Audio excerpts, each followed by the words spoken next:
Hello, everybody, and welcome to another expanded guide. Today, we're going to be stopping at Mandy Thompson, a seeker investigator who is pretty good. Travis, Very good. because you are the seeker, I'll let you actually take this slide for Mandy and all there is to know about her. But Justin, I can't read what she says. You don't know what Mandy does? No, I've played her a couple times. She's got 3 brain, 5 book, 1 punch, and 3 foot. Really optimized stat line. Mhm. Yeah. Like just really good. 6 health and 8 sanity. Nice balance there too. Her ability is as a reaction when an investigator your location would search their deck or the encounter deck. They can either search 3 additional cards or they can get an additional target. Hmm. Limit once per round. So if you play, no stone on turn to look at the top 6, they can pick 2 cards instead of 1, or they can look at 9 and pick 1. Hmm. And then her star is +0. You get to search the top 3 cards of your deck for a card and either commit it or draw it. Commit during this test or draw it. That's a great elder sign. It really, really is, Yeah. yes. It really is kind of like the cherry on top. Especially because if you haven't used her ability this turn, it's just like commit 2 cards to the test or draw two Yeah, cards. you just stumble into it and you're like, okay. Yeah. Um, yes, and then her deck building, as printed, is you get to pick 30, 40, or 50 cards. And then I'm going to skip down to her deck building requirements because that's where it's actually relevant. Mhm. You get 1 to 3 copies of her signature called evidence for each level of deck building you pick. So if you pick a 30 card deck, you get 1 copy of it. And if you pick a 50 card deck, you get 3 copies. Mhm. And then you always have shocking discovery. You also get a secondary class choice. At deck creation, you choose either Mystic, Rogue, or Survivor. And then the cards she gets to play are Seeker 0 to 5, Neutral 0 to 5, and up to 10 level 0 to 1 events and/or skills of the class that you chose. Yeah. Really, like, honestly, probably the best form of deck building in the game. Hmm. Um, it's just really good, man. Yeah. And then her signature stuff down here, we have Occult Evidence, which is a 0-cost event that commits for wild. Playing it just shuffles it back into your deck in case you draw it. And as a reaction, when you search your deck and Occult Evidence is among the search cards, you reveal it, draw it, and discover a clue at your location. The max 1 research ability per search. When they say research ability, they're referring to the trait that's under there. Hmm. There's a couple other research events that you will probably be playing in your Mandy deck. And then her weakness is Shocking Discovery. On Revelation, so if you draw it, you shuffle it back into your deck, easy. And if you can't, you discard and draw the top card of the encounter deck instead. When would you not be able to shuffle this back into your deck would be like if there's no cards left in your deck, Yeah. or if there's only one, I think, right? No, I think you can shuffle into one. I You can think. shuffle two. Yeah. I think so. Okay. I could be So yeah, wrong. if this is the last card in your deck, for sure you have to discard and draw an encounter card. Yes. Yes. And then the force ability is when you search your deck and this card is among the search cards, you discard it, cancel the search and all of its effects, shuffle the search deck, and draw the top card of the encounter deck. So it functions like a nega research card, kind of. Yeah. Yeah. Definitely. Yeah, so strengths for Mandy is like pretty much everything, to be honest. She has a fantastic stat line, like 5 in your do something stat, 1 in your garbage stat that you're never going to use, and 3 in both your defensive stats with like relatively balanced health and sanity is pretty primo. Yeah. Her ability is incredibly strong. It's an extra card every turn, like of your choice. Not or like for someone else at your location Hmm. if you can't make use of it somehow. Uh, and then she has very, very flexible deck building. She doesn't have quite the pool within as like a 0 to 5, 0 to 2 investigator. But being able to pick from the 3 classes really makes it so you can build a lot of different styles and have a lot of options for. Yeah. It makes up for 0 to 2. You get like more tools in your classes. This Yeah, one, it makes up for it because you only do 10 0 to 1 of events or skills, but you can choose 3 different styles of Mandy Thompson to build from. yeah. Yeah. And then her weaknesses are like she is difficult to build, especially for newer players, because there's a lot going on. There's a lot of decisions to make before you even get to which cards you want to put into your deck. And like those decisions are also somewhat contingent on what cards you want to put into your deck. Hmm. Um, and the other downside is you kind of need to know what you're searching for. Playing with someone who doesn't know what to look for when they're playing Mandy and doesn't know what the cards do in their deck and have to read them every time they search can be very tedious and Yeah. generally like a not very enjoyable experience. Yeah. So The other thing too is that I can see this being a weakness if you're just starting out with Mandy. Like the line for shocking discovery is you want to find it ASAP, right? yeah. A lot of Mandys will play a research librarian just to get their shocking discovery out of their deck. Or two. Yeah, or two. Yeah.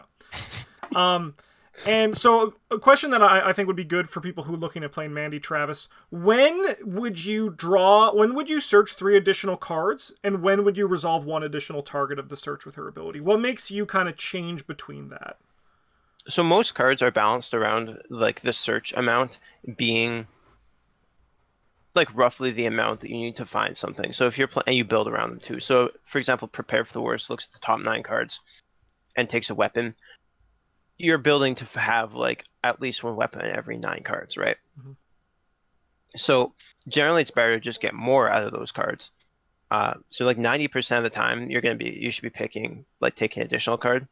But for that 10% of the time is when you're looking for something specific. Mm-hmm.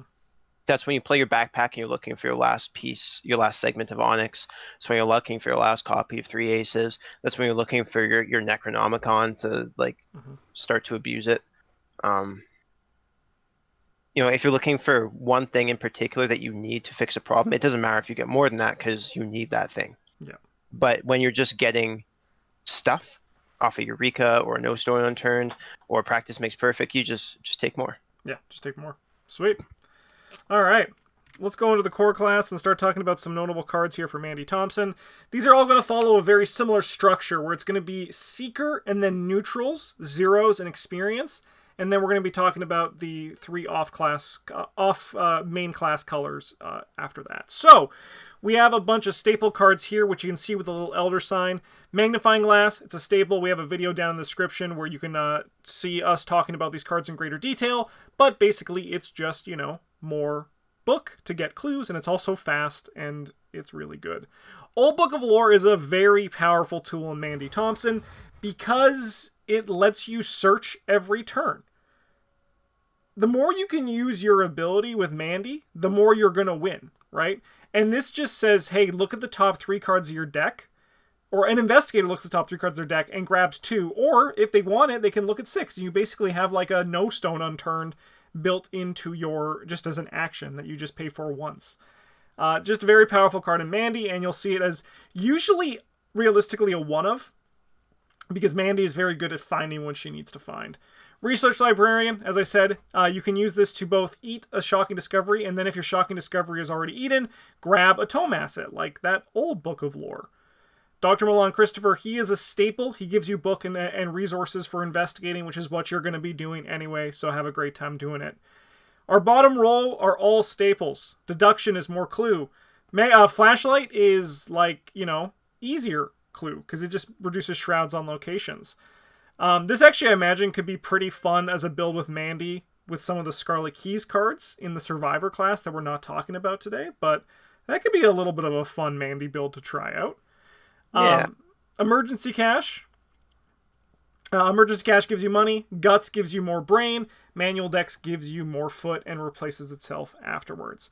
These are good because, as Travis said at the beginning, Mandy has 3s in her defensive stats, which means these put you up to a 5, which means you are going to pass the test. And that's a good thing. Probably. Yeah, more than likely. Yeah. Mm-hmm. All right, Travis, why don't you keep it going? Okay, we have Perception, which is more book. Big thing this does for you is you don't necessarily need the book in Mandy. A lot of the times you're gonna be getting enough from your assets, like your magnifying glasses, but this is really nice for Practice Makes Perfect builds in particular. Mm-hmm. Unexpected Courage is a great card for Mandy, a little bit more so than your average investigator, again, because those balanced stats, it can fit really any kind of test that you need to make, and the downside of it not being a manual dexterity or guts is and not having that card draw on it is a little bit negated from the sheer amount of cards you get as Mandy, as long as you're searching consistently, of course.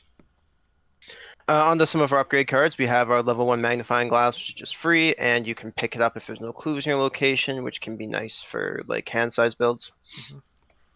And Cryptic Research is a 4 experience event that is fast. You play during your turn. You choose any investigator, and they just draw 3 cards. Really, really good card. Yeah. Next up, we have some of our off-color stuff. The Corset green card we have here is Elusive, which is just a really good card as printed. Yeah. Yeah, you just get to leave. For a purple card, you have Ward of Protection. Just a nice solid cancel. Red cards, Red's Corset events are actually like pretty damn good. Yeah. Yeah. We have Cunning Distraction, which is it commits for a Brain in the Wild, which is always nice, costs 5, and evades all the enemies of your location. Again, we talk about this, and we've talked about this in lots of other videos, but I'll say here, these sort of niche cards like this are stronger for Mandy and than other classes typically because you don't need to play. You don't need to hold on to them as much. You can find them very consistently when you need or think you're going to need them. Yeah. We have Lucky, which is just a good red card. Don't fail. And look what I found is great. You'll probably upgrade out of it as you get more experience in your deck, to be honest, but this is a fantastic level 0 Mandy card to shore up some of those random times when you're investigating 5e Shroud and you hit like a -4 or something. Yeah, exactly. All right, are we done? All right, on to Dunwich. Wow, look at that. Nice. All right, so shortcuts, another staple. This just allows you to move quickly, which, is good. It's you or an investigator can move to a connecting location. Just a really nice card. Strange Solution is our first of our unidentified, their research cards. That's the new keyword, right? Which is a little bit frustrating because we also have the research key. We also have the research trait, which we're going to have to talk about as well. I'll be honest, I don't know. I call them untranslated cards. Yeah. I think that's what we're going to refer to them as. But this is our first of the untranslated cards. And so there's like a little side quest that you need to do that then you upgrade into. The upgrades are on the next slide, and we're going to see this a few times through the majority of the cycles for Mandy here. I've got a plan. This allows her to fight at 5. She uses her book, and you deal +1 damage for each clue you have to a max of +3 damage. So if you have 3 clues and 3 money, you could attack at 5 and deal 4 damage. It's pretty spicy. Preposterous Sketches is a great placeholder for your cryptic research if you wanted to upgrade into that. It's a 2-cost, play only if there's a clue at your location, draw 3 cards. Laboratory Assistant is a great ally in the Seeker class. In a class that is loaded with great allies, we have a great ally right here. So this is just 2 cost, enters play, draw 2 cards, and your maximum hand size is increased by 2 during the upkeep phase. That's just a lot of good stuff for one little ally to do. Yeah. Inquiring Mind. This is a skill card that just gives you 3 wild icons if there is a clue at your location. I think it's a very nice skill. That is very comfortable in a lot of level 0 decks. I think it's just a nice skill card. Dr. William T. Mailson, he allows you to kind of defend yourself in the Mythos phase. While Mandy does have good stats defensively, sometimes you might want to not draw a card this turn, like maybe an enemy. Or maybe it's Ancient Evils, and you can just place a clue down, which for Mandy is not really a big deal. She can manage that pretty simply. He also soaks for 2 and 2 and costs 1. Guy's kind of wild. Yeah. We have Pathfinder, it's a staple. It helps you move if there's no enemies engaged with you. And there's also Deduction level 2, which is just more clue, more book, more good. More good. More and more. Alright, Travis. Yeah, we got our upgraded Strange Solutions here. So this is what you're working towards when you do that little piddly book test. So the first one, I can't read what they're called, but that's okay. They all come to play. No, they don't all come to play with 4 supplies. I lied. This one comes to play with 4 supplies, and you can spend a supply to heal 2 damage from Investigator at your location. That's pretty okay healing as far as it goes. If your team has accumulated lots of health trauma, this is an awful option. Mm-hmm. But now we get to the good ones. Yeah. I know this one. I know these 2. This is Acidic Iker. This one only comes with 3 uses and lets you fight with a base fists skill of 6, and the attack deals +2 damage. Which honestly isn't horribly out of line for 4 experience these days, but especially when you just have core set and a couple expansions, this makes Guardians feel sad. Yeah, it does. It's like practically bullying them. Yeah. And we have our freezing variant here, which is like, in my opinion, generally worse or less useful rather than the acidic Iker, but it's still like a solid card, and there are situations where you want it over the Iker. Mm-hmm. It comes with 4 supplies, and then you just get to evade with a foot skill of 6. Yeah. Yeah. We have the Rail counter and the Charisma here, just extra accessory and ally slots depending on what you're doing. Higher education. It's a pretty good permanent card to have. Yeah, it's pretty alright. Yeah, so you can spend a resource as Lightning Bolt to get +2 Brain for a test or +2 Book for a test, and but you can only do it if you have 5 or more cards in your hand, Oh no. which is like really something really difficult to manage when you're aiming to draw at least 2 extra cards every turn. Mm-hmm. You might imagine. And you're spending your resources on this instead of playing them. Yeah, you'll never fail a Book or Brain test. It's good. Yeah. Now onto our off-color cards. Here we get a little bit more juicy stuff than what's in the core set. We have Think on Your Feet. Play when an enemy would spawn your location, and you immediately move to a connecting location where the enemy still stays where you were. It's a nice little panic button if you are playing like a dedicated Clover. For Mandy, you don't intend to play any of the fight cards or events. We have Amata here, which is a 0-cost event that just lets you resign. Mm-hmm. Just a nice option, especially when it's got the 2-foot icons. You can play it over manual dexterity and feel pretty okay about it. Yep. Then we got Quick Thinking, which is also like a great level 0 green card for Mandy. You commit it to a skill test, gives you +1. If you succeed by 2 or more, you just get an extra action. And is like not really surprisingly, but like obviously easy to succeed tests by 2 or more when you have 5 in the stat. Yeah, I was gonna say. So just this card basically just says, hey, you're probably gonna get an extra action, so enjoy it. yeah, Yeah. And it's on like a test that you're gonna pass anyway, and get a clue. It's just value. it really is. Do you want to take these last two? Yeah, sure. We got Delve Too Deep. This one is nice for the Dunwich campaign in particular, but in general is solid. Just gets your team an extra victory. And then we have Flare as our only red card here, which is like a pretty okay fight event if you really need it.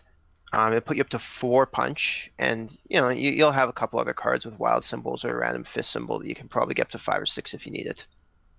The real value here is searching the top 9 cards of your deck for your best friend, Mr. Rook, which we'll see later. Yeah. Or hell, Yeah. if you have charisma, just grab 2 allies. I mean, like, yeah, someone else is playing an ally deck, you just steal 2 of their allies. Yeah, just, hey Charlie, don't give me a second. One of your teammates is playing like Tony or something like that, and you just like scoop his Lonnie and his Delilah O'Rourke, and you're like, sorry, bud. Yeah. Those are mine now. All right, on to Carcosa. We have No Stone Unturned. This is the card we've been talking about and referencing. Just choose an investigator. They search the top 6 cards of their deck for a card and draw it. Shuffle their deck. This is really great for Mandy because this now says look for 2 cards in the top 6, which is really nice.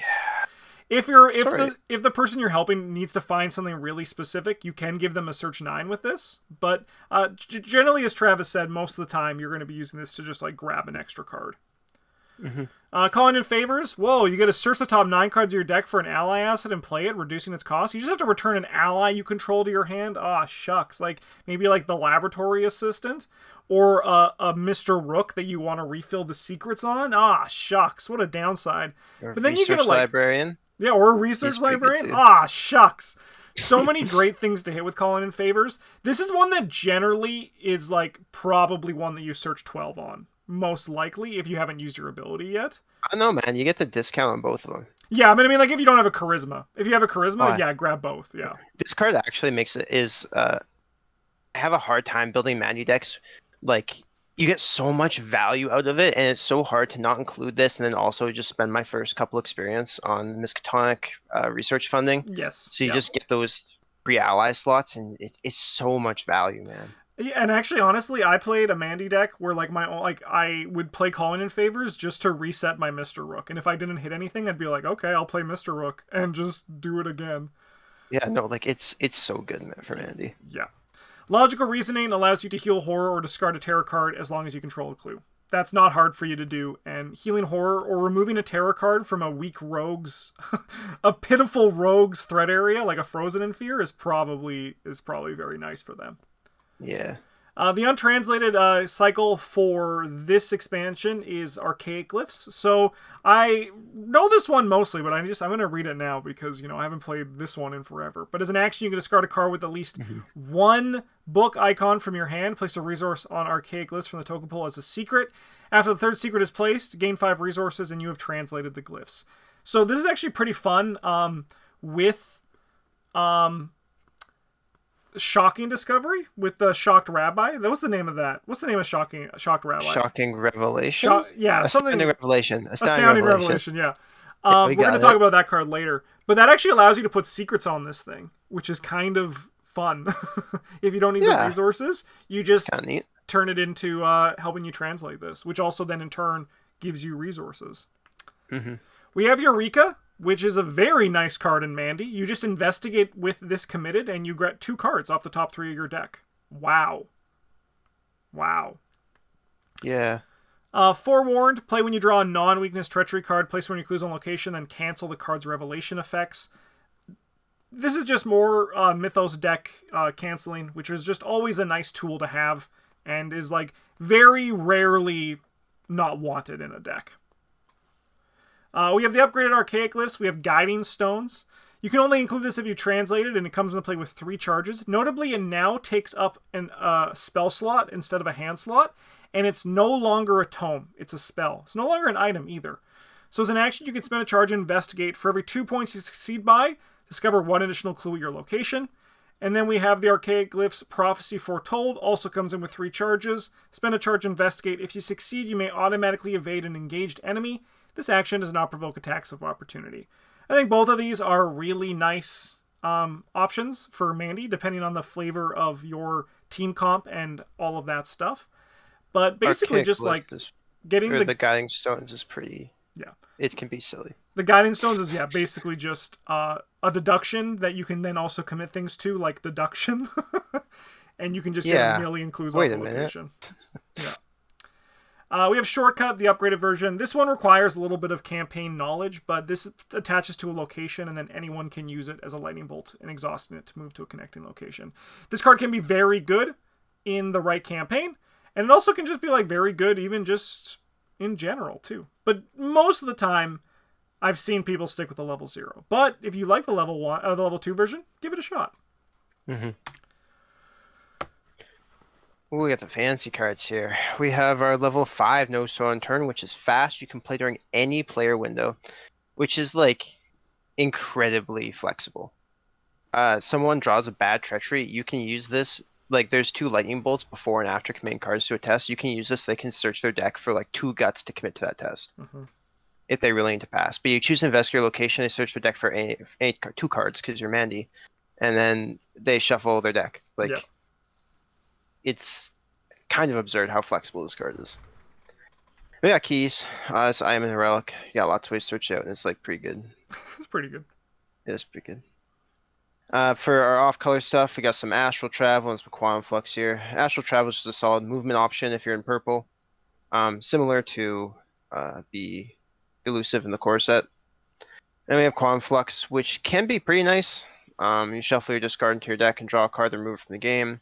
It's like handy if you happen to draw your weaknesses early and you don't want to deal with them again. Or if you other way. I was thinking of Patrice's Elder Sign because that's usually the context that we talk about this card. Yeah, that's yeah. It's good if you've gotten most of the way through your deck and haven't found your weaknesses, because then you can shuffle all your cards back and have a less odds of drawing your weaknesses. Or if you have you spent all your experience on like particularly high powered cards, like 2 No Soul Unturns and a Key of East, for example, and you've used both the No Soul Unturns, your Key of East got discarded for something, you can just shuffle them back and have another shot at it. Yeah. Lastly, we have Test of Will, which is just it's here for the same reason that like Ward of Protection was. It's just cancels are good, man. Cancels are good. Yeah. All right, on to the Forgotten Age. We're into the jungle. We have Dr. Ellie Horowitz. When she enters play, you're going to search the top 9 cards of your deck for a relic asset and attach it to her. Each relic asset attached to Dr. Ellie Horowitz does not take up any slots. Look at that future-proofing. Wow. The Mandy future-proofing. Because you can attach 2 relics to her. Wow. Yeah. Yeah. I mean, that's pretty cool. That is pretty cool. Honestly, like, I know Bryn hates Mandy, but I'm surprised we haven't seen a Mandy Dr. Ellie Horowitz deck where Bryn just tries to, like, load her up with stuff. Yeah. But, you know, Mandy just, like, he's going to get bullied into doing Book v Shroud, and he hates Book v Shroud. Yeah, that's like, man, that's like an entire problem with the Seeker class, I think, I think their initial design for Seeker was they wanted to be like the support class, but also the clue gain class. And so they gave him a bunch of like clue compression, so that way you would have time to do the support stuff, but you just use the time it's better to just use the time to get more clues. Yeah. Yeah, it's better to win than not lose. Yeah, they're like, you need to we'll give them ways to get extra clues, that way they can justify using like old book of lore on their teammates. You're like, nah, man, I just get more clues. Yeah. Yeah, to the point where now, like, Old Book of Lore is, like, only used in Daisy and Mandy, where they can take consistent value out of it. Yeah, and even then, it's, like, sometimes outclass in Mandy, depending on your build. Yeah, exactly. Like, Mr. Rook just does it better. Yeah. Yeah.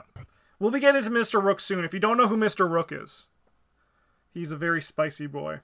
He's a pretty cool guy, yeah. I like him. He was tabooed, right? Or am I dreaming? He's back to, an action now? Yeah, he's like a hard action. Okay. Okay, so kind of like on par with like a Old Book of Lore. Tooth of Edsley.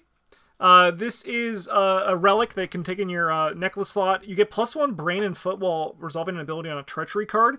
So that means Mandy is a 4/4, and then after you succeeded a skill test while resolving an ability on a treachery card, you can exhaust Tooths of Edsley to draw a card. That's nice. There's like nothing bad about that card here for Mandy. Yeah, this is like a very comfortable just accessory slot to have. Yep, definitely. Yeah. We have Backpack. This is a staple. The card's really good. You get to search the top 6 cards of your deck for an item or supply, 3 of them, and attach it to the backpack.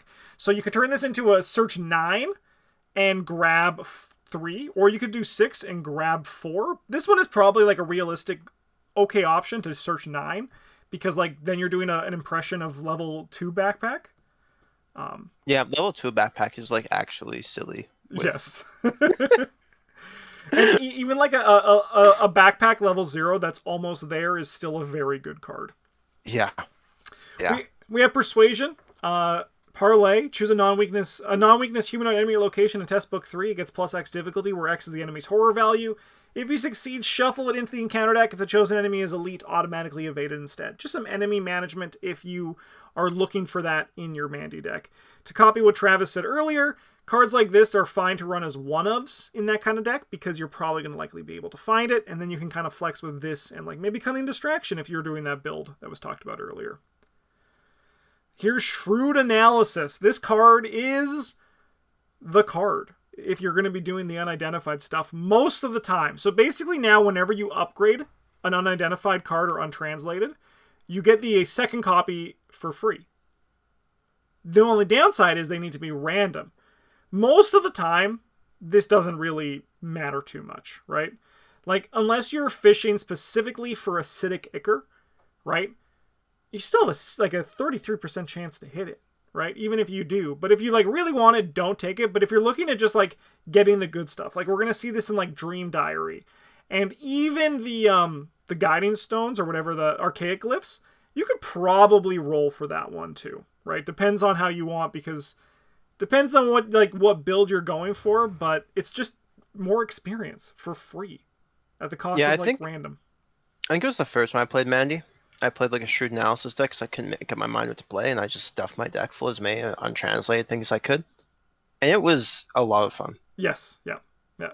It was a very entertaining run. Like, it's a little bit scary from a deck building standpoint, I guess, because you don't really know where things are going. But man, it's not even that bad, man, because even if you just get absolutely garbage, useless things, you can just play Book View Shroud. Yeah, you have 5 book. Yeah. Yeah. You have 5 book, and then it also means you can spend your experience on other things as well and still get the value out of it. Yeah. Because like none of them are bad. None of them say you lose the game, right? Which is important. This is correct. We have Truth from Fiction. This just places 2 secrets on an asset you control if there's a clue at your location. There's a lot of cards that we have that care about secrets, like Mr. Rook, but there's a lot of other things too you can do with this. Ancient Stone. This is the unidentified version card from this cycle. As you can investigate, your location gets +3 Shroud for this investigation. If you succeed, discover 1 additional clue at your location. Discard Ancient Stone and record in your campaign log that you've identified the stone, and in parentheses, record the difficulty of the skill test. This is like a very nice, like it does cost 1 experience to put into your deck, but it's a very nice thing to strive for the absolute highest Shroud that you can, and then when you hit it, oh baby, does it feel good. Because now we have Knowledge of the Elders. So it uses X secrets, where X is the number of parentheses that you in the number of parentheses next that you have for identifying the stone. When you draw any number of cards, spend that many secrets, deal that much damage to an enemy at your location. This is how Travis basically neutralized our goon. I forget who it was, if it was me or Bryn, in our run where he played Mandy through Dream Eaters. It was probably really Bryn, because he was probably playing Tony. That makes sense, yeah. And just like killed things without having to do anything. Just drawing cards. Absolutely wild. Yeah, you just play Cryptic Research and nuke something, you're like, hey. Dude, imagine the value. And then it's also so easy to load back up, too. Holy cow. Yep. We have Ancient Stone, Minds in Harmony. Once again, enters with X secrets. When you draw any number of cards, spend that many secrets, heal that much horror from a card at your location. So, like, less exciting than the Knowledge of the Elders, but still, you know, can be good for just passively doing something. Drawing cards. It's still very good. Yeah, like, it's like you get to sit there and you just heal a horror every upkeep. Yep. You're nothing like you are Pete Sylvester. Yeah. Wow. All right, Travis, keep it going. We have our Otherworldly Compass here. This one lets you investigate after and exhaust it, and your location gets -Shroud for that investigation, where X number of revealed locations connected to your location. This is like a fine sort of flashlight upgrade, I guess, kind of. Mm-hmm.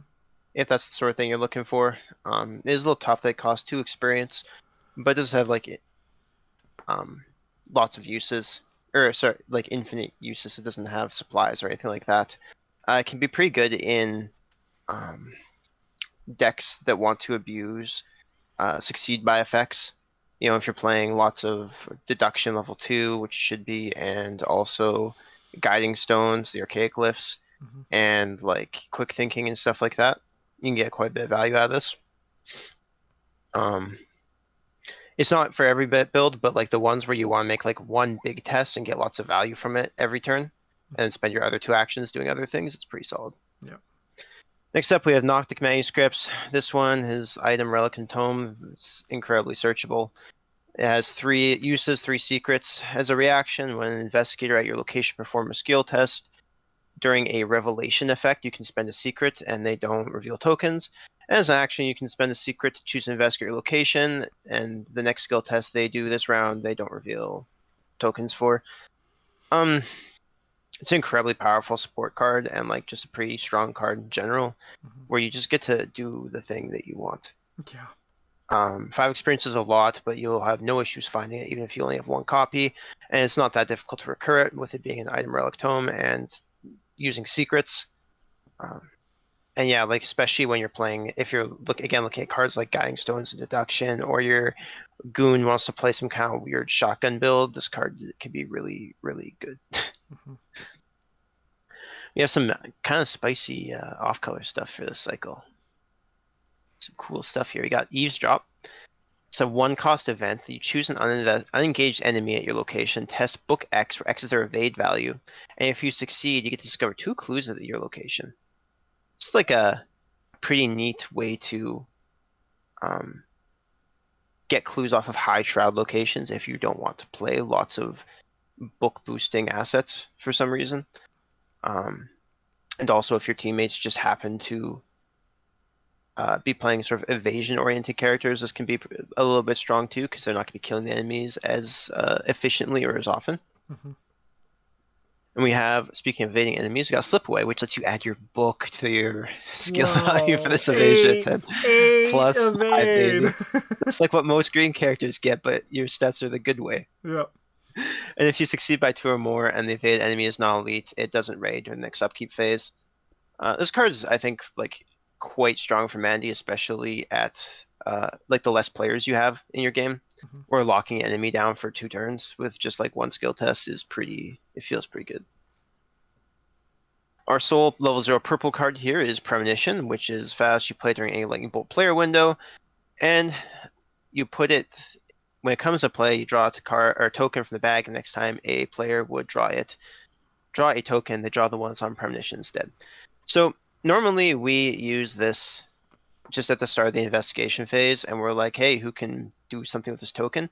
But it actually occurs to me that this is really strong with skills that require you, like you can place in a lightning bolt slot before a skill test, so the player knows whether they need to commit something or not, Oh yeah, yeah, that's true. or how much. Yeah. So I think this card's actually a little bit better than we've been giving it credit for recently. This card also obviously does really well when you need to do the when you want to make the shroud really high with that untranslated card that I've already forgotten the name of. You know, you can just be Oh like, yeah, okay, I am going to do this, and I'm going to make the shroud exactly this because I have these cards I can commit, and I'm going to do yeah, it. because you know what you can succeed by. Yeah. Yeah. We got a big pile of red cards here. Lots of like just nothing like super spectacular, but a lot of really solid red cards from the Forgotten Age here. Perseverance commits for 2 brains, and then if you would die, you don't instead. Solid niche card that has good symbols. Got Take Heart is an okay economy card. You commit to any kind of test, and if the test fails, the performing investigator draws 2 cards against your resources. We got Live and Learn, which is fast. You play after a skill test you failed ends, and you get to try the test again, gain +2 skill value for this test. It's kind of like Lucky, It is but like, it's a backloaded lucky. yeah. But also like you can get with other red cards, you can get some pretty solid value out of it, like action economy wise, Mhm. where you slam into a test and you know 3 shroud test and you draw the -4, and then you get to play your look what I found, and then you get to test again, but you're up 4 this time. And you get like 3 clues out of your 1 action. Yeah. It's pretty nice. We have Winging It.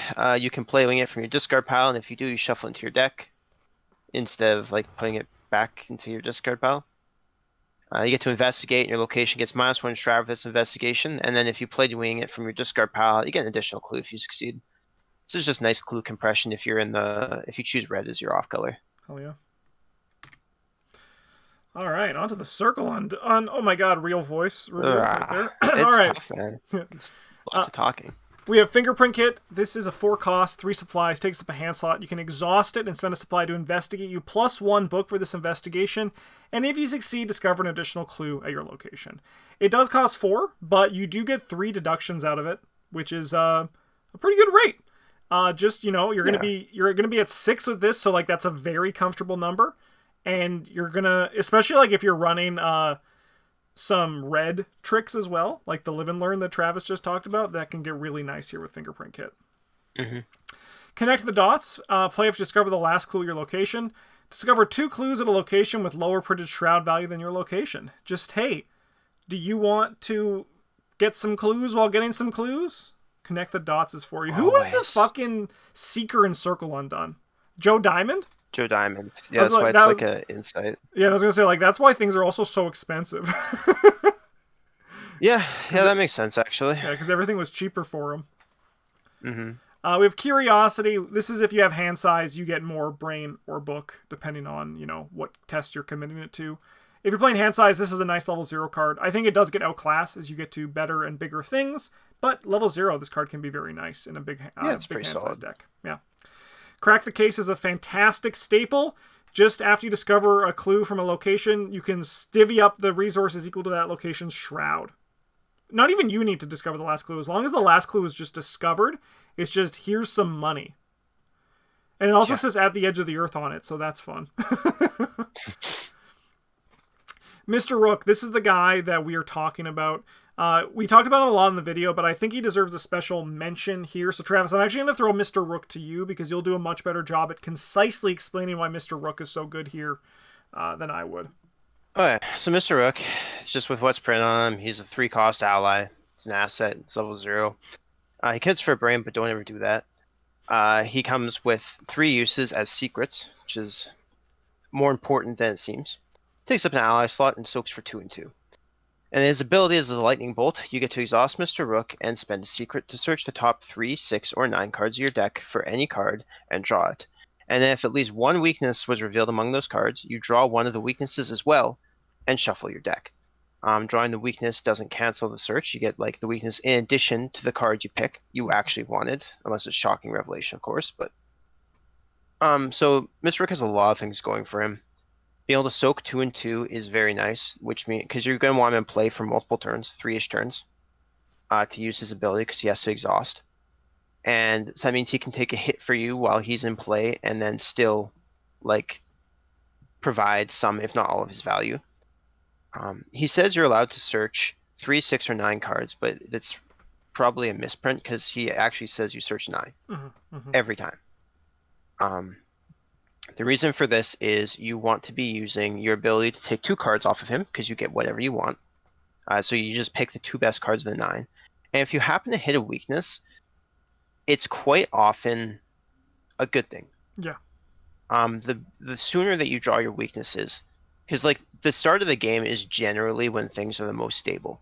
There are some exceptions to this, but as a general rule, like the first 2 turns of the game, the game hasn't had an opportunity to like get tempo on you or like dig you a pit that you have to pull yourself out of.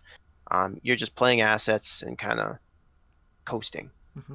So being able to draw, your 2-action weakness, your chronophobia or whatever, and just throw it away or have someone else deal with it before they have other things to deal with is very, very nice. Yeah. So yeah, the drawing a weakness part is actually a bonus. This card doesn't have a downside. Yes. Yeah.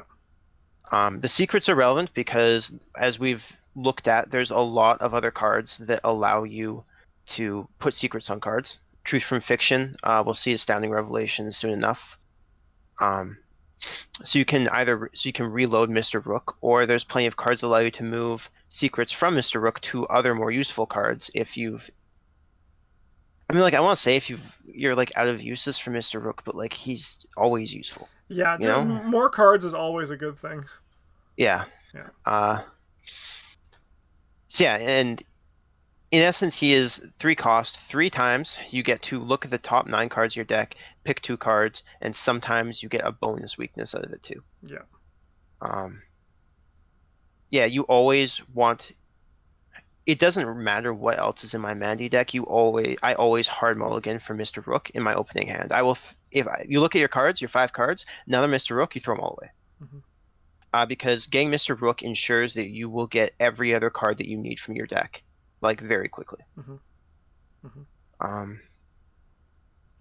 Yeah, I think that's like about it. Just the sheer amount of value you can get from Mr. Rook in Mandy is absurd. Yeah, and to further add on to Travis saying that drawing a weakness is a bonus, it might seem counterintuitive if you're just starting out, but think about what it does in the future. Because if you don't draw a weakness off Mr. Rook, you are instead going to find it at a random time. It's going to be a surprise, and it's going to also eat up your draw. This also is great. Like Mr. Rook as well, hitting your weakness is also really nice because then you're just like, it didn't cost me an action, and now I can do whatever I want for the rest of the till my reshuffle. It's just really good, just very good. Yeah, the sheer amount of value you can get from Mr. Rook, especially with all the research events, where you just randomly hit a Shocking Revelation and you get a clue in addition to your 2 cards and your weakness, or you hit an Astounding Revelation. No, not what did I say the first time? Because I meant Mandy. Shocking. No. Oh, the whatever. Why are the names all the same? Occult Revelation. Yeah. Yeah, Mandy's signature gets you a clue. That's the one that I meant. Yeah. Or you hit Astounding Revelation and you just get for 2 resources back, which almost pays for your next Mr. Rook, or you get a secret onto Mr. Rook, which is just a free use. Yep. Right? Yep. It's so good. Hawkeye Folding Camera. This takes up a hand slot, and as you get clues, you power up your brain and your book and your sanity, as long as it's the last clue from a location. It's an option that you want if you want it for your hand slot. Magnifying Glass is going to be more consistent, but Hawkeye Folding Camera is a fun little mini game if you like little sub-quests that you can play while playing the game. Yeah. Grizzly Totem. After you commit a card to a skill test, it gains another instance of one of its skill icons. The upgrade for this card in Seeker is very nice. So if you're going to be running the level 0, maybe it's probably there because you want the upgraded version. The upgraded version is very nice. Mm-hmm. Knowledge is power. So this card's broken. But we're not going to talk about the broken part of it. This I'm basically actually surprised this card hasn't been banned. Yeah, you just choose a tome or a spell asset you control, or reveal one from your hand and resolve an action or lightning bolt ability on that asset, ignoring all costs, including its action cost, if any. Then if that asset was in your hand, you may discard it to draw one card. So, like, this is like a free, on the basic level, an old book of lore, right?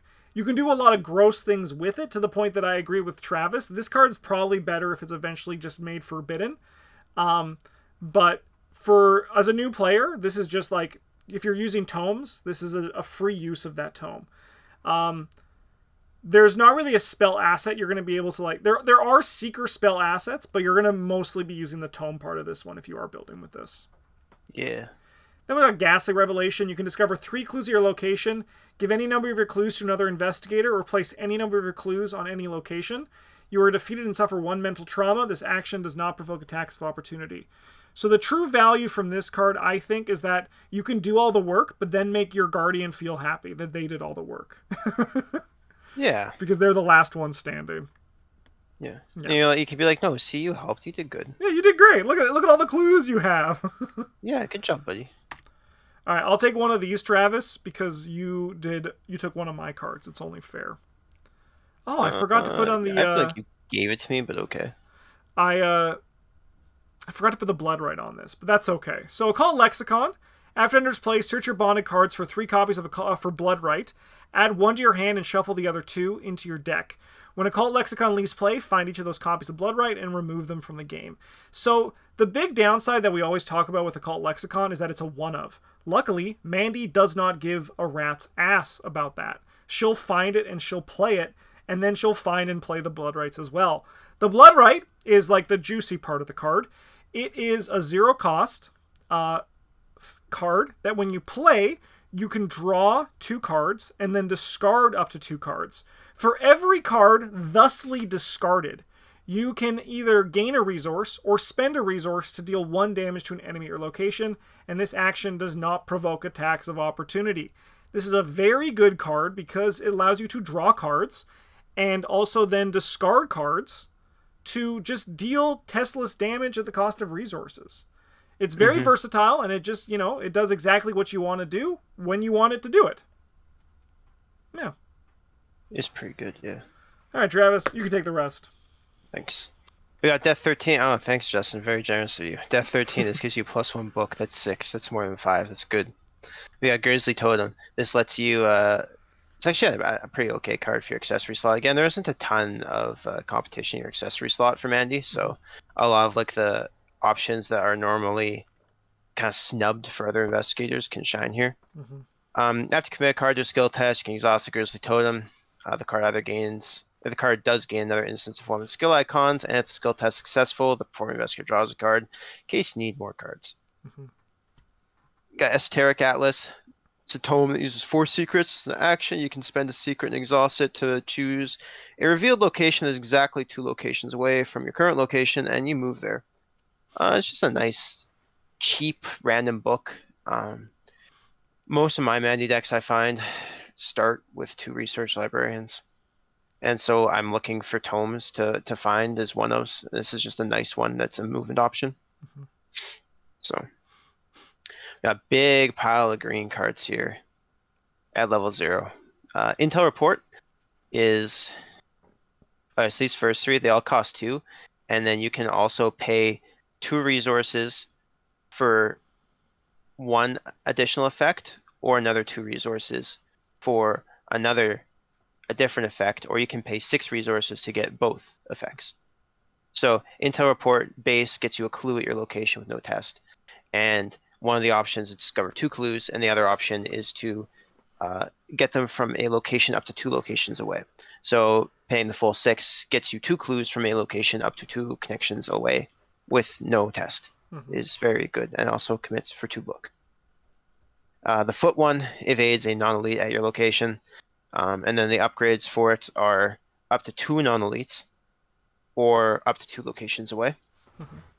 And then the punch one is base 1 damage to a non-elite at your location, and then 2 damage for the upgrade, and up to 2 locations away for the other upgrade.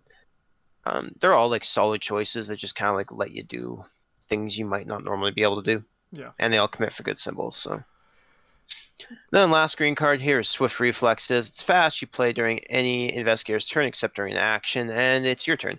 You get to take an action. This is really good for frustrating your teammates, where you demand that it's your turn, and then you spin your Mr. Rook, and then you do a test, and you play practice makes perfect, and then you commit like, you just make their turn extremely long and take up 5 minutes, and then tell them, okay, you can finish your turn now. Yeah, that's funny. And then last card we have here is Prophesy, which is like, it's a practice unexpected courage. Yeah, that's basically That's what it boils down to. Yeah, not much more to say. Yeah. Well, I think you can take this one, Travis. I don't know, man. Deny Existence is... It's a staple. Yeah, it's a staple. If a bad thing happens to you, you can say it doesn't. Yeah. Like, just a good purple card.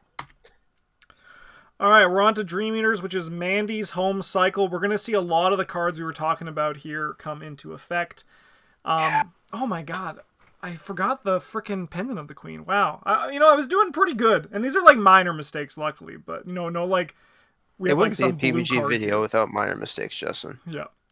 We have Astounding Revelation. So these are the research cards. So they cannot be played in their myriad. Myriad means that you get 3 copies of them. So when you search your deck and Astounding Revelation is among the search cards, you discard it. Either gain 2 resources or place 1 secret on an asset you control. Max 1 research ability per search. I love how they were like, do you know what's really strong? Searching your deck for cards. How can we make that even stronger? Well, let's make Mandy and then give her a card that also, while she's searching, she just gets more. So it's not just a search anymore, it's also economy. Wow. Very strong. I do also really like how they printed Dream Enhancing during this cycle, because they were like, damn, Mandy has too many cards in hand. She keeps having to discard when that feels bad. Yeah. Yeah. Astounding Revelation is... Honestly, I think Astounding Revelation is a really well-designed card. Yeah. Overall, I play it in quite a few decks. It's not too deck building warping, but like it opens up like interesting lines of deck building, in my opinion, where I'm playing Practice Makes Perfect because I gotta. And I'm like, if I have Research Librarian, or if I have, I'm playing like Backpack or something like that, I'm like, I can fit in Astounding Revelation as some of my economy cards. Yeah. Yeah, no, definitely. It's cool. And then when you draw it and you're like, well, it's a book. I also like what it kind of does as well when you're taking your mulligan, you're like, Like unless you're like Mandy, and like you said, you're looking for Mr. Rook specifically, you're like, if I mulligan this might turn into one of my Astounding Revelations, and that would be poopy. So I think I'm going to keep this card that's just like fine, Yeah, like if I was playing Mandy and I threw in my entire hand to mulligan for Mr. Rook, and I got like Mr. Rook and 3 of these, I'd be incredibly salty, but it would still be good. Yeah, it would. You might just have like a normal start as opposed to a bonkers start. Yeah, I'd be like incredibly annoyed. Yeah. We have Dream Diary. This is the untranslated version from this cycle. As an action, you can search your bonded cards for Essence of the Dream and add to your hand. Essence of the Dream is just an unexpected courage that goes away when it's discarded or shuffled into your deck. As a reaction, after you succeed by 3 or more during a skill test, to which Essence of the Dream is committed, record in your campaign log that you have interpreted the dreams. This is this is probably one of the easiest ones to translate. Like, apart from like maybe just the first one that, the Strange Solution, where it's just, hey, fucking pass a book test, you seeker. This one is just like, it's just a bit more action intensive because you need to spend 2 actions and then it's kind of just dead. But the upgrades are very good, which we will get to. You know what? Right now, fuck it. I'm going to change the order on this. Travis does that sometime. I'm going to do it. The upgraded Dream Diaries, we have Explorer, Madness, Madman, and Child. They all now, as a reaction, the essence of the dream gets put into your hand, so you no longer need to spend actions to do it, which means you get an unexpected courage every turn. However, it can become a promise of power if you are at a location of 4 or more with at least 4 Shroud with Explorer, if you're engaged with an enemy for Madman, and when you have at least 8 cards in your hand for Dream of a Child. So that's like 3 things that are very easy to hit, and like the real value in this one as well is that you just get an unexpected courage every turn, which doesn't sound like a lot, but it actually is very nice. And then if it turns into a promise of power, which is just 4 wild icons if you don't know what that means, it's just very efficient. And Shrewd Analysis is great for these guys. Here's that Dream Enhancing Serum back up on the top, 4th card from the left, or the rightmost card on the top. Only the first copy of each card in your hand counts towards your maximum hand size. As a reaction, after you draw a copy of a card that is already in your hand, reveal both copies and exhaust Dream Enhancing Serum. Draw 1 card. Wow, this card does a lot. For 3 experience at level 0, this card does a lot for you. Sorry, 3 costs, yeah. Yeah. It's a very strong card. It's also a very fun card to play with. Oh, yeah, no, definitely. It's every time you get to, like, show that your friends, you're like, and they're like, we don't care. Yeah. Just draw your fucking card. You don't need to show us. Man. Yeah, and the best part about this one is how you get to draw out every upkeep phase, because you have to go through your hand and fucking match up all your cards with the same name, because you have 50. You actually have like 20 cards in your hand, but you only actually have 8. Yeah, and I shuffle my cards pretty frequently too, so I'm like, fuck. Yeah, I noticed that when we're doing our min playthrough. Yeah. It's the min deck you're playing this in, right? Yes, yeah. Yeah. You're like, hang on, I gotta count my cards. I'm like, you just keep them sorted, Justin. Yeah, like I try, but then I just shuffle them. Yeah. All right, we have Segment of Onyx. This goes into the Pendant of the Queen, which I will try to remember from memory. But the Segment of Onyx is they're myriad and fast, and if you have 3 copies of them in play, set them aside and search your bonded cards for Pendant of the Queen and put it into play. So I'm pretty sure Pendant of the Queen takes up the accessory slot. It has 3 charges on it, and then as a lightning bolt, you can exhaust it and spend a charge. And when you do, you choose a location, a revealed location, and you either move to that location, exhaust an enemy at that location, or discover a clue at that location. Are they charges or secrets? Right. It might be. I think it's like actually evade them though. Automatically evade. Yeah. It's a very good card, and it's very good in Mandy. It's very good untabooed in Mandy. It's very good with Mr. Rook in Mandy. I'm pretty sure it might be secrets, because I think it's also good with Astounding Revelation. I'm not sure off the top of my head. It's definitely secrets is printed. Yeah. Why wouldn't it be? Yeah, I'm gonna just quickly look. I can't press the spacebar though. It's charged. No, it is charges. Okay. Oh, really? Yeah. But yeah, it's very good. And then we have Practice Makes Perfect, which is also a very good card. It's in our staple video, but I will give it a little bit more time here for Mandy, because you can now search 9 and grab 2, which is very good. Many. Very good. Yeah. You might think, hey, shouldn't I search 12 to find a deduction?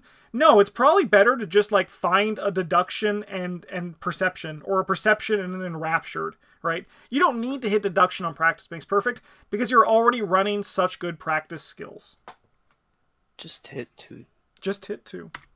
Yeah, just all right, Travis, more Dream Eaters for you. Yeah, oh man, there's lots of cool cards here from Mandy, which makes perfect sense. Otherworldly Codex. This card I've played actually a couple times, and it's been okay. Yeah, same here. Same. Yeah. It's never like that's like an average though. Like very rarely have I played this card and I just felt mad about it. Every time I've played it, it's been god awful or fantastic. Yeah.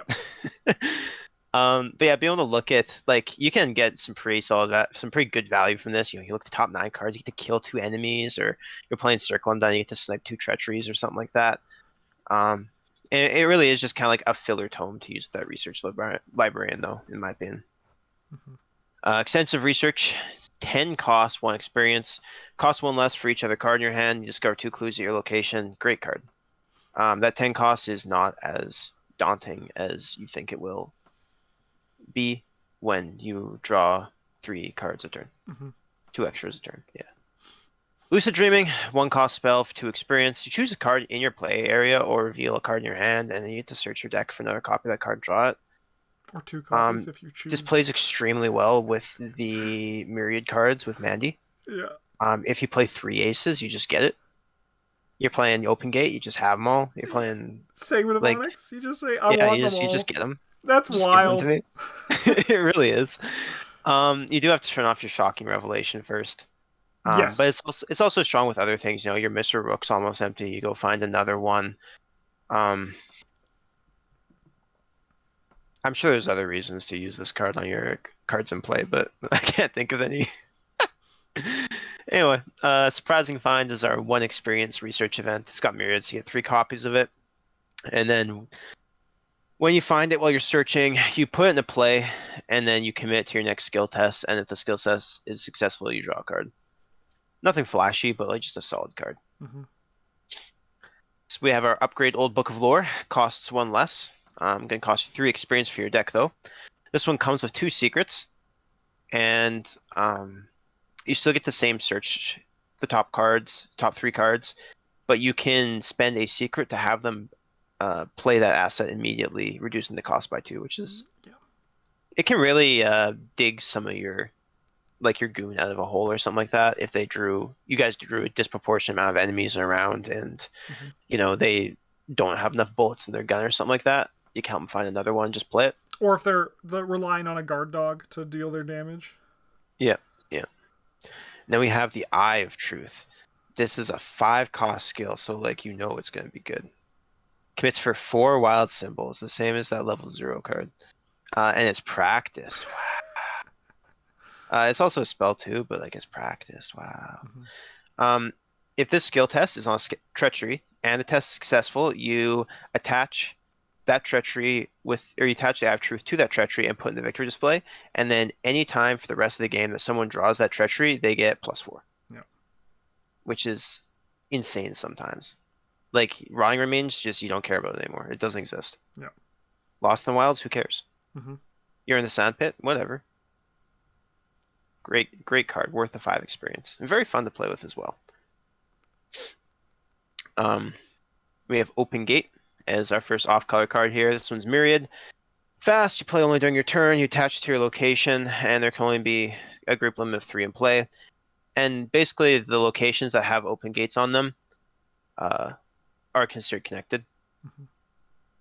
You can do some neat, cheesy stuff for some of the scenarios that have a long ways to walk, where you can put an open gate down, then astral travel to the other one, and then your teammates get saved 2-3 actions of moving, which is an entire turn. It's good. Then we have Read the Signs, Ethereal Form. These both let you add your brain value to your skill value for the test, and then they give you a benefit, and you get to ignore something. Read the Signs lets you ignore the keyword on your location, and if you succeed, you get an extra clue. Just a really solid level 0 event. Ethereal Form adds your brain to your foot, so you'll have 6, and if you succeed, you turn into a ghost, which is really cool. Yeah, you get to ignore being corporeal. Yeah, you're ethereal. We bring that up every time. That's probably the most positive thing we have to say about this card. Yeah. Honestly, it's just an evasion card. Yeah, it's just an evasion card. But you get to turn into a ghost, and it's cool. Yeah, you gotta be ethereal. Ooh. Holy shit. Yeah. Hey, it's they designed them for Mandy. Yep. We have Fortuitous Discovery. This is Myriad. It costs X for number of copies of Fortuitous Discovery in your discard pile. You get +X book. And if you succeed, discover X additional clues. Yeah, it seems great in Mandy, to be honest. Actually seems pretty good there. Just, take advantage of playing them or discard them or, use some other tricks up your sleeves. Yep. Discard them to hand size like a pro because you're going to have so many cards in hand. Yeah. Scrounger Supplies, it's a staple. You can return a level 0 card in your discard pile to your hand like a Mr. Rook. Yeah. Like a Mr. Rook. Easy Mark. This is a really good economy card. It's a Myriad, so you get 3 copies. It's a 0 cost because it's an economy card. Gain 2 resources and draw 1 card. After you play it, you can play another Easy Mark from your hand at no cost. This is very easy to get the copies of in Mandy and take full advantage of it. Just very nice. 3 aces. This is a big part of Mandy's kit and also why these cards got tabooed. Because of goddamn Mandy Thompson. It's a 1 experience skill. It's practiced, for practice makes perfect. And if you commit 3 copies of 3 aces to a skill test, the test automatically succeeds. Then draw 3 cards and gain 3 resources. Thank God they put max once per test on here. Yeah, man, can you imagine how good it would feel to play Prax Makes Perfect and hit 2 of these while the third one's in your hand? That would be pretty sick. And you're just like, ah. Yeah. And then you draw the autofill and you're like, ah. Well, no, you don't draw the autofail. Oh yeah, because I guess You you still have the window to perfect commit. before You you still have the commit window cards. to commit, yeah. Yeah, and then you just get them and you get them all back and you just Yeah, you get 2 of them back and then you just gotta find the third one, yeah. Yeah. We have Stargazing, which shuffles a Stars Are Right in the top 10 cards of the encounter deck. And Stars Are Right, they eat a Mythos card draw, and they also an Investigator. You choose an Investigator, that Investigator draws a card, gains a resource, and may take an immediately action as if it was their turn. Look at that. Yeah, like, if we're being honest, this card is not great. It's good, but it's not great. Yeah, but it is very fun. It's very fun, yeah. Yeah, which is partially why it's here. We have Sharp Vision and Expeditious Retreat. These skills follow the same kind of like template where they're going to be committed to a basic Evade or a basic Investigate. And if you do, you get 3 symbols instead of just 1. And then if you succeed by 2 or more, you get a positive. On Sharp Vision, you discover additional clue at your location, which is not going to be hard when you're investigating at 8. And then Expeditious Retreat, you get to automatically evade another enemy at your location. Very nice tools here, and Mandy can really take use of them in the Survivor class. Mm-hmm. All right, on to Innsmouth. Yeah, so Mandy can play a very solid curse archetype, especially with her off class into like green and or purple. But if you would like a full overview of that, you should check out the curse archetype guide, which Justin will link with all the other ones. Now, Mandy still gets a huge amount of strong cards from this cycle. Like way more than most investigators, actually. So first off, we got our Cryptographic Cipher, which uses 3 secrets. Wow, more secrets. Wow. As a lightning bolt, you can exhaust it and spend a secret to investigate, giving your location +1 shroud for that investigate, or as an action, you can exhaust it and spend a secret to give the location -2 shroud for that investigation. Really, I think a quite strong card for Mandy, because she has the 5 books, so you can use this to sneak clues off of like low shroud locations, but also you get to use it to get clues off high shroud locations with the actual action. It's a solid level 0 hand slot card. Mm-hmm. We have Plan of Action. If it is committed, if the skill test is during or before the first action of this turn, it gains a Brain of Foot, and if it's between the first and third actions of a turn, you draw a card, and if it's during or after the third action of this turn, it gains Fist and Book, and it has 1 wild base. I mostly play this card as like a filler practice skill, but it is just like it is a filler skill, but it's pretty okay. Mm-hmm. Yeah. We have Elder Sophist, who's a 4-cost ally, soaks 1 and 3. He uses 3 secrets. Wow. As a lightning bolt, you can exhaust him to move a secret or charge from an asset you control to another asset controlled by an investigator location. This is pretty nice, but some of our other cards get extra uses out of your big, like your Necronomicon or your Noctic manuscripts or your Pen to the Queen. Yeah, he's just like kind of a fun, neat ally to use. Miskatonic as well, which will be very relevant in a little bit. We have Guided by the Unseen. My god, is this card ever a nightmare to play with Mandy. It's a 2-cost event that costs 3 experience point in your deck. It's a ritual, takes up an arcane slot, and uses 4 secrets. So lightning bolt during a skill test at your location, the performing investigator may search the top 3 cards of their deck for a card that can be committed to this test. You may spend 1 secret to commit that card, shuffle the performing investigator's deck. This card has been errated to say limit once per test. That's not like a taboo thing. You should just play with it like that because they just forgot to print it. Okay. But yeah, so this card is very good. Especially for Mandy, where they can search either 6 cards or they can get 2 skills. But it is miserable to play with because every time someone at your location takes an action, you have to look at the cards because it's free. Yeah. every time. Yeah. Very good card if you can stomach it, though. Yeah, especially good with research cards too.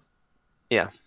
The one time I played this in one of our massive multiplayer uh, games, I played like 2 turns with it of asking people, and I was like, you know what? If you want to do it, like, you tell me. Yeah. If you care, like, you let me know. We have Hyper Awareness. This is the upgraded version of one of the core set cards, but the core set version is kind of crap. This one's good, though. It's 4 experience, commits for 2 books and 2 feet. It uses 2 resources, and you replenish those resources at the start of each round. As a lightning bolt, you spend a resource from your resource pool or from hyper awareness to get +1 book or +1 foot for the skill test.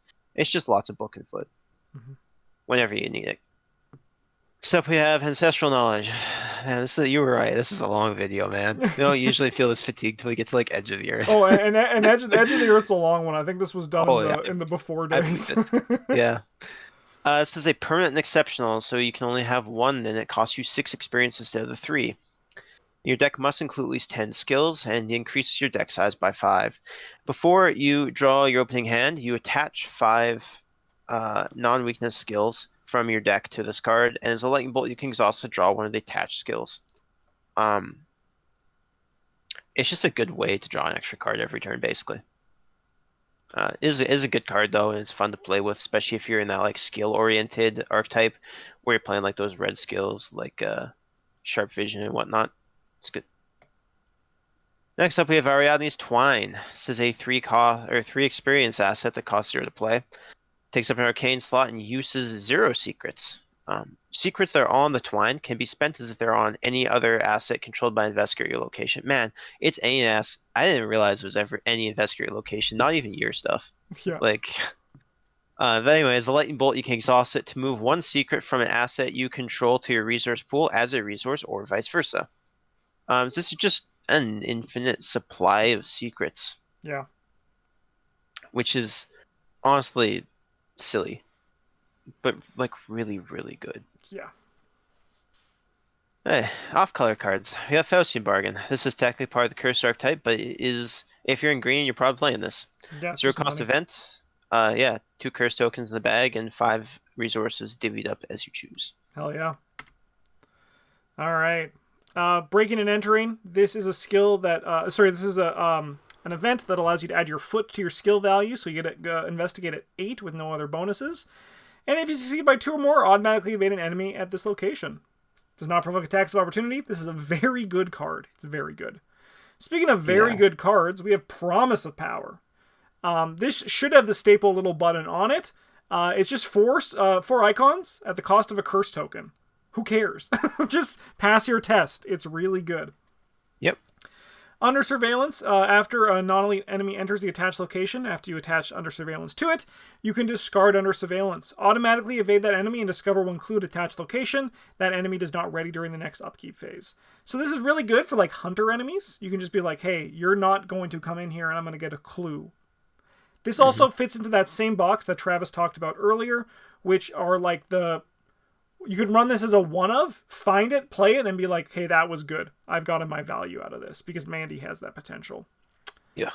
Butterfly effect. When a chaos token with a symbol is revealed during a skill test of your location, you or the performing investigator may either commit a card to this skill test or return a card they committed to this test to their hand.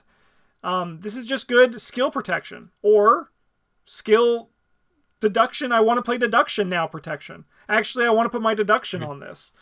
This is also very good, like if you're playing the sharp vision that we talked about at the end of Dream Eaters. Okay. Okay. Edge of the Earth. Edge of the Wow, Earth. look, all these just yellow cards. All right, first up, Forest Clearing. Permanent, limit 1 per deck. Purchase a deck creation. 15 more cards for your deck. 65 card deck, baby. Hell yeah. And during each upkeep phase, instead of drawing a card, draw 2 cards and discard 1 of them. Card's fun. Is it good? I don't know. I don't think next so. card, Jeremiah Kirby. He's a 4-cost asset, gives you +1 book. After his play, choose even or odd. Reveal the top 5 cards of your deck. Draw each card with a cost that matches the chosen option. Shelf the remaining cards in your deck. Soaks 2 hearts and 1 brain. Great card. You should plays absurdly well alongside Mr. Rook, Dr. Milan, and Calling in Favors. Yep. It's a very, very strong package. Conduit of Archives, or Archive of Conduits. I was close. 2 cost asset. Limit 1 per deck. Additional cost, play this asset. Place 1 resource on 4 different locations as ley lines, and after you successfully investigate the location with the ley lines, you exhaust it to move the ley line onto this asset, and then if all 4 are on the archive, you've done the thing. You can upgrade it. Let's go. Pretty easy to do. God forbid you have to investigate as Mandy. Written in the Stars. This lets you, it's fast. You play during your turn. Discard top card of your deck, and if it's a weakness, shuffle it back in. Otherwise, every time you do a test, you get to commit that card to the test. It can, in a lot of cases, your deck's gonna be full of book symbols, so that part's gonna be pretty easy. But if you want to get like actual value out of it, you're gonna have to work a little bit to manipulate the top of your deck with like a scroll of secrets or something like that to like ensure there's deductions or perceptions or whatever. Yeah, I think the best thing with this card is just play the random machine and be a bad Amanda for a turn. Just ding, ding, just ding, spin oh, the wheel. bing, bing, oh, yeah, let's go. Yeah. We got Pocket Telescope. It's 2-cost asset that, as a lightning bolt, you can exhaust to look at the revealed side of connecting location, and as an action, you can investigate a revealed connecting location as if you were there. Yeah. It's a solid asset. Most of the time, this is going to be like not great use of your hand slot. It's fine to investigate connecting locations. There's some scenarios where it's very good in for that, especially since it just saves you move actions. But the real value is that top bullet lets you look at the revealed side of connecting unrevealed location, where there's some scenarios that they just don't. Yeah, it breaks it. You'll win very easily and probably won't have as much fun playing the scenario as intended, but Yeah. Is that really your fault? No, it's the designers. We have Professor William Webb. He is a Miskatonic ally that uses 3 secrets. And when you successfully investigate, you can exhaust him and spend a secret to, instead of getting a clue, either get an item card from your discard pile back to your hand or discover a clue at connecting location. Secret actually doesn't have very many ways to recur anything out of their discard pile. Usually you just power through your deck and shuffle it back in. Yeah, that's their recursion. Which is it is kind of obnoxiously effective. Yes, it's too effective, I would say, but Yeah. No, this guy lets you get items back if that's something you really care about. We got Sled Dogs. So Sled Dogs can technically go into any deck, but they deserve a special mention here because of how easy it is for Mandy to find them and get them into play and have them just like be effective. Yes. Like Sled Dogs aren't really worth it unless you're like 3-4 plus. Yeah. But Mandy has a considerably easier time getting to that 3-4, that critical mass of dogs before other investigators do. So yeah. Hiking boots. These are only shoes that you can wear. They cost 1 experience, give you +1 foot, boost you up to 4. It's nice. They're slotless, which is great.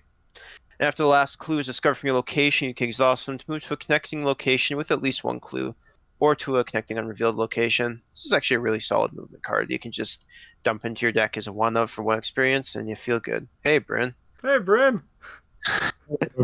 Welcome to the Mandy Expanded Guide. We're still here. Yeah.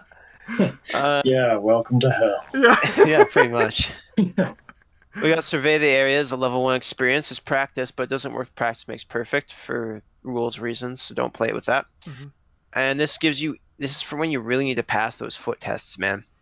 It gives you +5 to your foot test. Yeah. Just a lot. Yeah. Or +3 to your book test, which is good. Yeah. All right, we have all the Archive of Conduits, Gateway to Tindalos. So there's so much to talk about for these cards. I watched your Edge of the Earth review, and you're just like, I've never played with these cards. I've never seen them played with. Yeah. So I'm laughing that you have to talk about them again. Yeah. So they come in with 4 ley lines, limit 1 per deck for Tindalos, Acheron, Aldebaran, and Paradise. As a lightning bolt, you can move them to different things. On Tindalos, you can move a ley line from this asset to a non-elite enemy. And then as an action, you can choose an investigator and an enemy with a ley line at a revealed location. That investigator moves to that location, and you may remove that ley line to deal 1 damage to that enemy. Notably, all these cards also upgrade, I believe, into rituals instead of tomes, and also now the arcane slot. They're like that card we talked about 3 hours ago. The Gateway to Acheron, you move a ley line from this asset to a revealed location. As an action, you can choose an investigator and reveal location with a ley line. That investigator moves to that location. You may remove that ley line to have them take an investigate action. Free movement is, well, not free movement, action movement anywhere across the board is very powerful. Yeah. The Aldebaran is move a ley line from this asset to a non-elite enemy. As an action, choose an investigator and engage with an enemy with a ley line. That investigator disengages from that enemy and moves to a connecting location. You may remove that ley line to automatically evade that enemy. This action does not provoke attacks of opportunity. So Tyndalos and Aldebaran are both kind of like enemy management.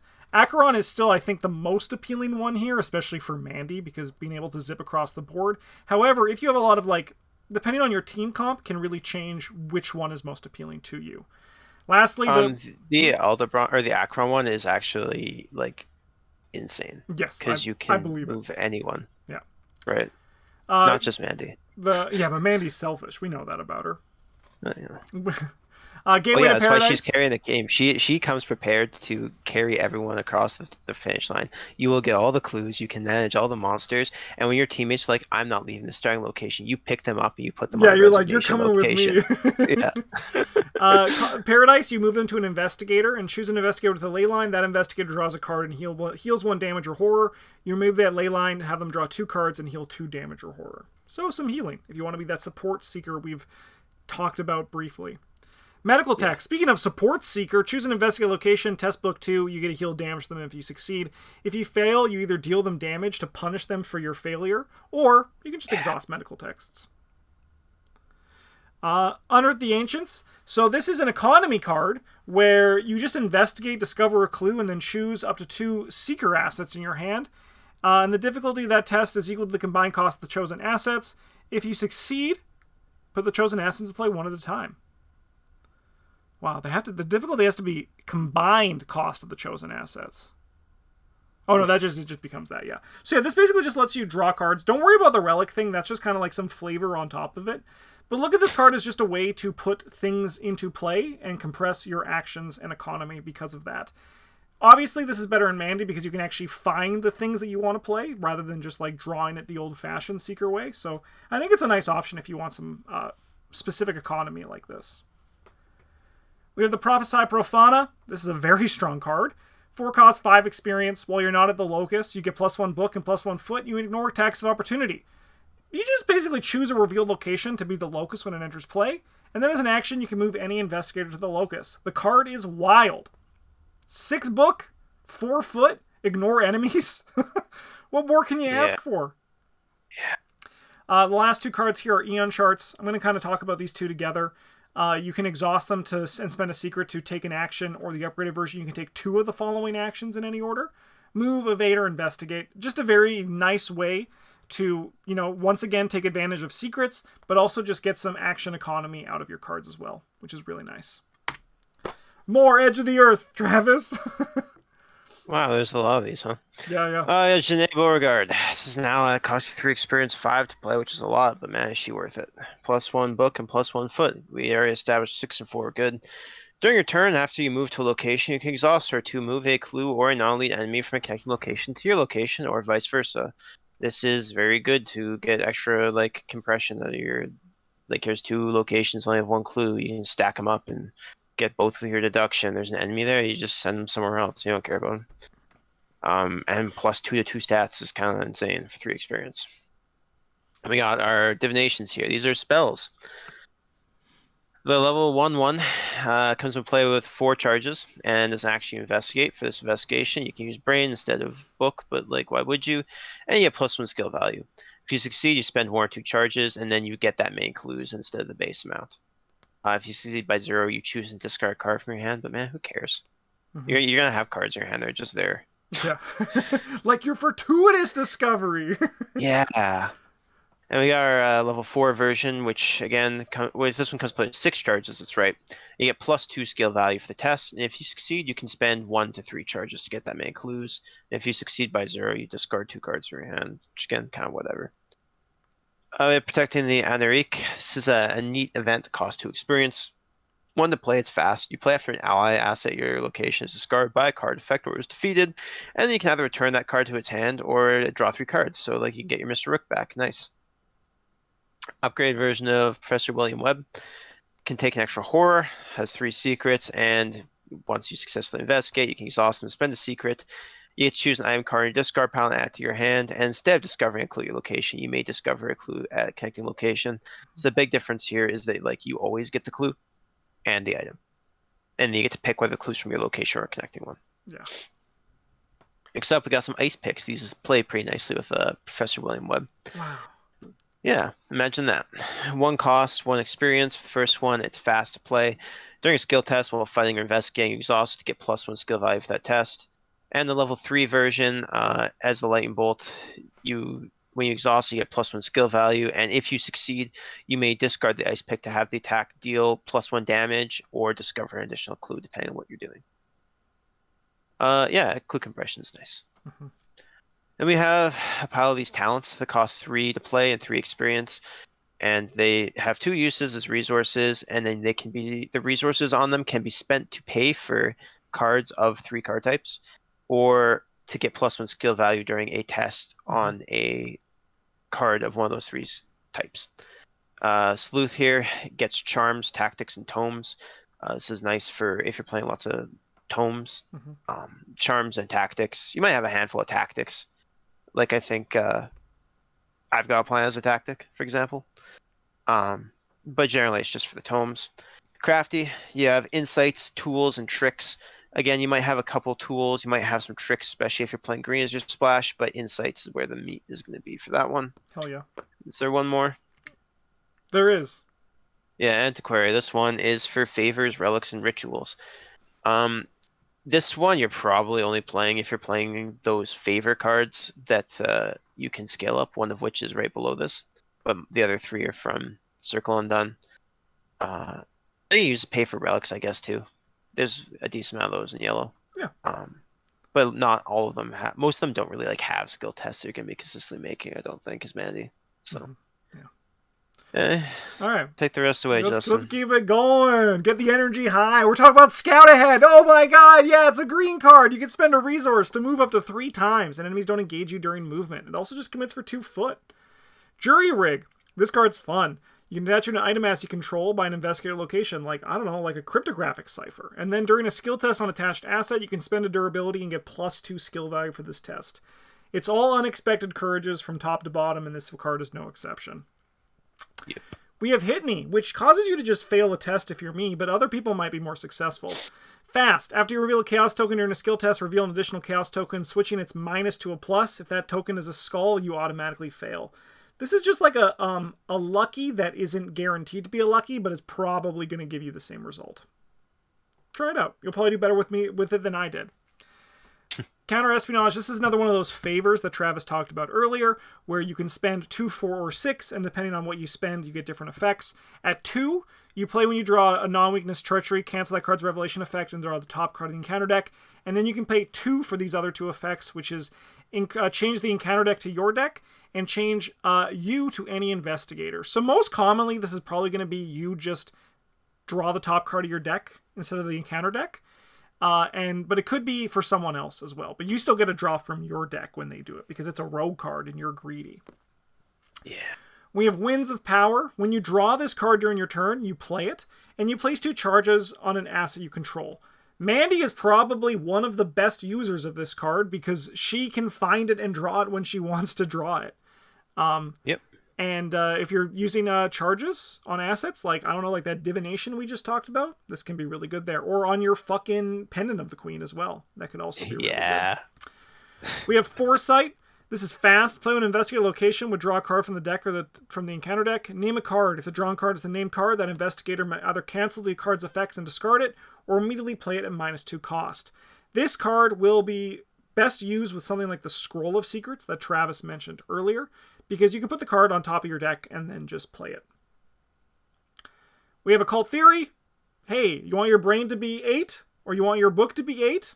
Look no further. We got Occult Theory. Last card on this slide here is Burn After Reading. This is a 1-cost event. 1 experience. Exile a level 0 to 5 card in your hand. Discover 2 clues at your location. If the exiled card was level 2 or higher, remove 1 doom from the current agenda and then exile Burn After Reading. If you're playing Survivor, Mandy, and you're going into the last scenario, buy 2 copies of this. It's going to do great for you, I promise. Oh! Oh! Is that it? The return No, two boxes. return twos. Oh my god. Almost. Almost. Oh, we got level 2 preposterous sketches. This costs 2 less, and you draw 3 cards if there's a clue in your location. Solid little upgrade for card draw. We have a whole bunch of alternative upgrade cards here. First one is for a strange solution.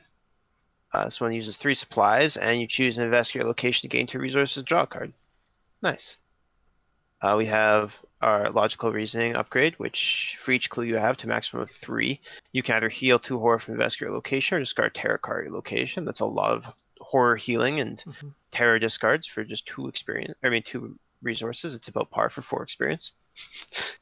We have an alternative archaic glyphs here that lets you play cards with cost X or less from your hand, where X is the amount you succeed by on your investigate. You still get your clue, which is pretty nice. Upgrade Truth from Fiction, which is really, really good for Mandy. 2 experience, it's down to 1 cost, and you put 2 secrets among assets controlled by investigators your location, and 3 secrets instead if there's a clue on your location. Yeah, it's really very good. Nice. We have another Ancient Stone here. This one lets you move when you draw cards, which is great movement. I mean, like, moving for free is always good, man. We have our level 2 backpack. This is a staple, but it costs 1 less, and you have to search 12 cards instead of the top 6. God, and you get to still get 3 things, so you can get like 4 of them, or you can search 15 cards, because Which is a good number. it's a good number. This is like a pretty solid way to dig out your pen to your segments of Onyx. Yeah. It's pretty consistent. And then we have the World 21. As a lightning bolt, if you have 8 or more cards in your hand, you can exhaust it to draw a card, and it's tarot cards, so when the game begins, you put into play if it's your opening hand. And the last one here on this page is our Occult Lexicon level 3, which is truly incredible. So when you play a copy, it does all the same things level 0 version does, but as a reaction, when you play a copy of Bloodright, you can either have each of the 2s on it become a 3, or you can shuffle into your deck instead of discarding it after it resolves. So like you can draw 3 cards and then discard up to 3 and then get a resource for each card you discarded and then spend up to 3 resources, deal 3 damage. It's a lot for nothing. Oh, you can take I'll do this. I got this one, Justin. Yeah, we got our level 1 Alter Fate. You choose and discard from play a non-weakness treachery that is not attached to an elite enemy. Wow. Yeah, that's a solid effect. Yeah, definitely. All right, we're in the last expansions. Oh my god. We can see the light at the end of the Mandy tunnel. All right, we got the Soleno fragments. While you have cards in your hand, depending if it's 5, 10, or 15, you get more book or brain. Obviously, you're probably going to want to play this when you have a really big hand size, is your goal. Encyclopedia. This is a 2-cost, 5 secrets. Exhausted and spend a secret. Choose an investigate location. That investigator gets +2 to a skill of your choice until the end of the phase. This can work in the support Mandy, and as Travis also said, he generally starts with 2 research librarians, and sometimes you just need a tome, and this can be an option. Speaking of needing a tome, this is the untranslated from this cycle, the Forbidden Tome. Exhausted and spend a secret. It has 5 secrets on it. Draw a card. Then if you have 10 or more cards in your hand and there are no secrets on Forbidden Tome, you may discard it to record in your campaign log that you have translated the tome. This could be a pretty funny thing if you're playing like an Eldritch Sophist, Ariadne's Twine, and you're just using this as a secret battery to, like, you know, fuel up your Pendant of the Queen. That could also be that's funny. like mostly where it's useful. Yeah. We have the Win and Green, the level 0 and the level 2 version down in the bottom right. While you control a tome or relic asset, you get +1 book, and after you reveal a location or put a location into play, you can exhaust her to search the top 6 cards of your deck for a tome or a relic asset and draw it. Obviously, searching is very good in Mandy. If you have not picked that up by now in this video, God help you. But, you know, searching 6 for 2 of those things or 9 for 1 of them can be very good. The upgraded version also now gives you a brain, and you get to search 9 instead of 6. Burning the Midnight Oil, honestly, should be in our staple video. Card is really good. Just investigate, gain 2 resources. Let's go. Yep. Cryptic Writings, this is also a really good economy card. Gain 2 resources, and after you draw it during your turn, play it. You're going to be doing that. It's basically like doing a bad impression of Astounding Revelation. It's like, I'm here too. But still a very good card. It is still a very good card, especially the upgrade version. Yes. The level 0 version of Extensive Research is just a bit more expensive. Just costs 12. So it's basically like two cards in your hand is the upgrade, the difference between them. Occult Invocation, this is a kill spell where you can discard cards from your hand and you use Book instead of Fist, thank God, because it's a Seeker card. You get +1 Book and deal +1 damage with this attack for each card discarded as part of this card's cost. So just, you know, a very nice kill spell for cards that you're going to have in hand, because as Travis said, you're drawing 3 a turn is the goal. All right. Travis, you have to talk about the deck, so I'll finish these slides off. Okay. All right, we got Forbidden Tome, Dark Knowledge. So it's the upgraded version of the Untranslated. It costs 4 actions, and for each copy, for every 4 cards in your hand, you reduce the action cost by 1 to a minimum of 1. And the Dark Knowledge is move 1 damage from a player card at your location to an enemy at your location. Secrets Revealed has the same text, but it's discover 1 clue at any location. So just 2 things, if you're playing big hand size, can be pretty poggy. Upgraded Cryptic Writings, very good. 3 resources, so it's an emergency cache. And 4 resources instead if you have 10 or more other cards in your hand. This is a very nice effect, and it's also one of those things that if you just draw it, like, you know, during the upkeep phase, you'll be like, fuck it, I'll just gain 4 resources because I have 10 cards in hand. Upgraded Esoteric Atlas, you can force secrets, spend a secret, choose a real location up to 3 connections away from you, move to that location. Just more. Or less. It's an upgraded version. The other one's like, what, level 1? I don't even remember. Yeah. Travis talked about it. I was 1. Listening. It's level 1. Yeah. I've got to plan the upgraded version. Fight. This attack uses Book instead of Fist. You get +2 Book for this test and deal +1 damage for each clue you have to a max of +3. So you get the Book boost as well, which can be very nice. Yeah. Upgraded Perception. 3 books! And if it's successful, draw a card. 2 if you succeed by 2 or more. If you're playing Practice Makes Perfect, this is a very nice, like, mid to late campaign upgrade, because it just makes your Practice Makes Perfect now draw even more cards into your hand. Yeah. Speaking of having cards in your hand, here's Farsight. Farsight is a 2-cost, 4 experience spell slot. Is a lightning bolt during your turn. If you have 8 or more cards in your hand, you can exhaust it to play an event from your hand, paying its cost. This is a very fun card, and it can be a very powerful time as well. It's just action compression, which is always welcome. Here's the card that Travis said we were going to talk about, I'm pretty sure like 45 to an hour ago. Miskatonic Archaeology Funding. Limit 1 per deck. You have 2 additional ally slots, which you can only use to hold Miskatonic allies, or Miskatonic assets, which are like, you know, Dr. Milan Christopher, Jeremiah Kirby. It's most of them. Yeah. When you would take damage or horror, no more than 1 of that damage can be assigned to a Miskatonic asset. This is very rarely relevant, but it can be, but it's like not going to be relevant. And then we got... just don't fail tests. It's easy. Yeah, exactly. We got the Necronomicon. Card's just fucking good, okay? It does everything. We talked about lots of ways to get extra secrets on things, and this is like the pinnacle of abusing that. Yes, yeah. And also, like, it's really easy to find, and then if it gets gone, you can just, like, get it again. Yeah, just a very good card. Yeah. All right. We're through it, Travis. I have selected a 50-card deck for this, eh? Oh, no. Hey, we got purple as our off color, though. That's good. So, I guess we'll start with the assets. We have Mr. Rook and Research Librarian, which makes perfect sense. We talked about them a lot. Mr. Rook should be in all your Mandy decks at some point, probably. Research Librarian is very good with what we have going on here. For Research Librarian to find, we have 2 Dream Diaries and a Book of Lore. Where our first Research Librarian is going to clear our shocking discovery, and our second one is going to find our Dream Diary in the early stages. We want to get that translated as fast as we can. And then, like, if you happen to hit him again, we've got our old Book of Lore to find. 2 Fingerprint Kits has just a little bit of extra clue compression, and a Singleton Tooth of Isley is a way to mostly just use our accessory slot at all. Looking at our... We'll do our skills next. There's a lot of events there. We have 2 Deductions and 2 Enraptureds and 2 Perceptions, 2 Plan of Actions, and 2 Promise of Powers. We have 10 practice skills in our deck.